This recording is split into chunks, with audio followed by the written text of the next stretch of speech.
News in short के topic में सबसे पहला हमारा आर्टिकल डिस्कशन की बास्केट में है। कॉन्स्टिट्यूंट असेंबली को देखिए 75 साल पूरे हो चुके हैं जब वो पहली बार उसकी हिस्टोरिक मीटिंग हुई थी, हिस्टोरिक सिटिंग हुई थी। बात करें अगर हम लोग बैकग्राउंड की तो देखिए कॉन्स्टिट्यूंट असेंबली जो है उसके जो मेंबर्स हैं सबसे पहली बार न्यू दिल्ली में 9 दिसंबर 1946 को मिले थे। कहाँ पर मिले थे? आज के टाइम में दोस्तों जो हमारा पार्लियामेंट है ना, तो उधर के पार्लियामेंट के सेंट्रल हॉल में, जब ये सिर्फ कॉन्स्टिट्यूंट असेंबली थी, पार्लियामेंट जैसा वर्ड यूज़ नहीं हुआ था क्योंकि देश हमारा आज़ाद नहीं हुआ था, फर्स्ट इलेक्शंस नहीं हुए थे, कोई प्रेसिडेंट प्राइम मिनिस्टर नहीं था। इसका सोल पर्पस शुरू में सिर्फ यही था कि किस तरीके से आज़ाद भारत के लिए एक संविधान जो है वो बनाया जाए, यानी कि कॉन्स्टिट्यूशन मेकिंग का जो रोल था, that was the sole responsibility of the constituent assembly. जब ये पहली बार मिलते हैं तो फर्स्ट इसकी सिटिंग हुई कब, ये इंपॉर्टेंट है दोस्तों, 9 दिसंबर 1946 को सेंट्रल हॉल जो पार्लियामेंट था वहाँ पर पहली बार कॉन्स्टिट्यूंट असेंबली के सभी मेंबर जो हैं वो मिलते हैं, इकट्ठा होते हैं। अब ये कॉन्स्टिट्यूंट असेंबली का आइडिया आया कैसे? तो आप लक्ष्मीकांत या फिर मॉडर्न इंडियन हिस्ट्री की बुक्स में इस पैटर्न में आप पढ़ते होंगे कि कॉन्स्टिट्यूंट असेंबली का जो आइडिया था वो कैबिनेट मिशन प्लान 1946 में जब हमारे देश में आता है उसने बनाया था कॉन्स्टिट्यूंट असेंबली को, और इस असेंबली को रिकॉग्नाइज करा गया था। इंडियन इंडिपेंडेंस एक्ट 1947 जो था उसके अंदर सेक्शन 8 था, उसने रिकॉग्नाइज करा कि कॉन्स्टिट्यूंट असेंबली जैसी कोई बॉडी होनी चाहिए, और इसको बनाया किसने था? कैबिनेट मिशन प्लान के अकॉर्डिंग, जो कि 1946 में आया था, उसने बनाया था। इसको रिकॉग्नाइज करा इंडियन इंडिपेंडेंस एक्ट 1947 के सेक्शन 8 ने। कैबिनेट मिशन प्लान जिसने कॉन्स्टिट्यूंट असेंबली को बनाया, उसके अंदर दोस्तों 3 मेंबर्स थे। इनके नाम बहुत इंपॉर्टेंट है। पहला सर फ्रेडरिक पीथिक लॉरेंस, दूसरे सर स्टैफर्ड क्रिप्स, और तीसरे एवी अलेक्जेंडर। ये तीनों नाम इंपॉर्टेंट है, प्रीलिम्स में क्वेश्चन पूछा जा सकता है। अब अगर बात करें दोस्तों, कैबिनेट मिशन ने 1946 में जो आया, जिसमें अभी हमने ऊपर पढ़ा 3 मेंबर्स थे, जब ये 1946 में आता है तो उसने बोला कैसे कि कॉन्स्टिट्यूंट असेंबली जो है उसका गठन होना किस प्रकार से चाहिए, कोई एक प्रोसीजर तो ले डाउन करा होगा ना। तो दोस्तों देखिए प्रोसीजर ऐसा था, ध्यान से समझने की कोशिश करिएगा ऐसे। किसी भी एक प्रोविंस का मतलब होता है स्टेट, उस टाइम पे जो थी उनको हम लोग प्रोविंस बोलते थे, जैसे महाराष्ट्र, हरियाणा, दिल्ली, ये राज्य को हम लोग प्रोविंस बोलते थे। इस प्रोविंस में जो भी सिटीजन्स होंगे, जो भी जनता होगी, वो डायरेक्टली चूज करेगी पहले प्रोविंशियल लेजिस्लेटिव असेंबलीज के मेंबर्स को। जैसे कॉन्स्टिट्यूंट असेंबली मान लीजिए पूरे देश के एक पार्लियामेंट की तरह वर्क कर रही थी, तो वैसे ही अलग अलग राज्यों में जैसे विधानसभा आज के टाइम में होती हैं, तो प्रोविंशियल लेजिस्लेटिव असेंबलीज हुआ करती थी। तो प्रोविंशियल लेजिस्लेटिव असेंबलीज के मेंबर्स को तो उस प्रोविंस की जनता जो है वो डायरेक्ट तौर से चुनेगी।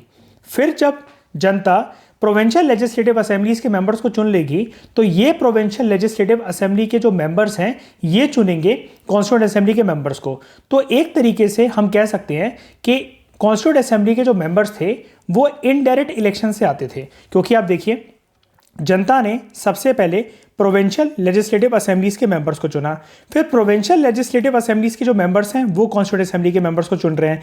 लेकिन कॉन्स्टिट्यूंट असेंबली के मेंबर्स को जनता तो डायरेक्टली नहीं चुन रही ना, इसलिए कहा जा सकता है कि कॉन्स्टिट्यूंट असेंबली के जो मेंबर्स थे उनको इनडायरेक्ट इलेक्शन से चूज करा गया। लक्ष्मीकांत में आप अक्सर पढ़ते होंगे, ये कॉन्स्टिट्यूंट असेंबली का एक प्रकार से लिमिटेशन भी थी।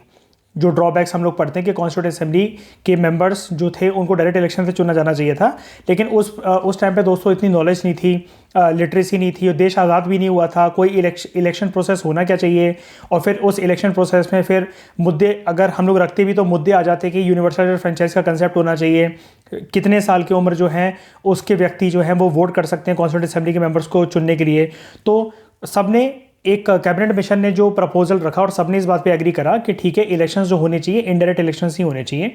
अरेंजमेंट कुछ इस प्रकार से थी कि 292 मेंबर्स जो थे वो इलेक्ट करे जाएंगे प्रोविंशियल लेजिस्लेटिव असेंबलीज के द्वारा। ठीक है, प्रोविंशियल लेजिस्लेटिव असेंबलीज के मेंबर जो हैं वो कॉन्स्टिट्यूंट असेंबली में अपनी तरफ से 292 मेंबर्स को भेजेंगे। बाकी 93 मेंबर्स जो होंगे कॉन्स्टिट्यूंट असेंबली के अंदर वो नॉमिनेट करे जाएंगे, वो रिप्रेजेंट करेंगे इंडियन प्रिंसली स्टेट्स को। तो इसको ऐसा भी बोला जाता है कि कॉन्स्टिट्यूंट असेंबली जो थी वो पार्शली इलेक्टेड और पार्शली नॉमिनेटेड बॉडी थी, क्योंकि यहाँ से मेंबर्स जो आ रहे हैं वो इलेक्शन से आ रहे हैं, इनडायरेक्ट इलेक्शन से, और यहाँ से मेंबर जो है प्रिंसली स्टेट्स को जो रिप्रेजेंट करेंगे वो नॉमिनेटेड होकर आ रहे हैं कॉन्स्टिट्यूंट असेंबली के अंदर।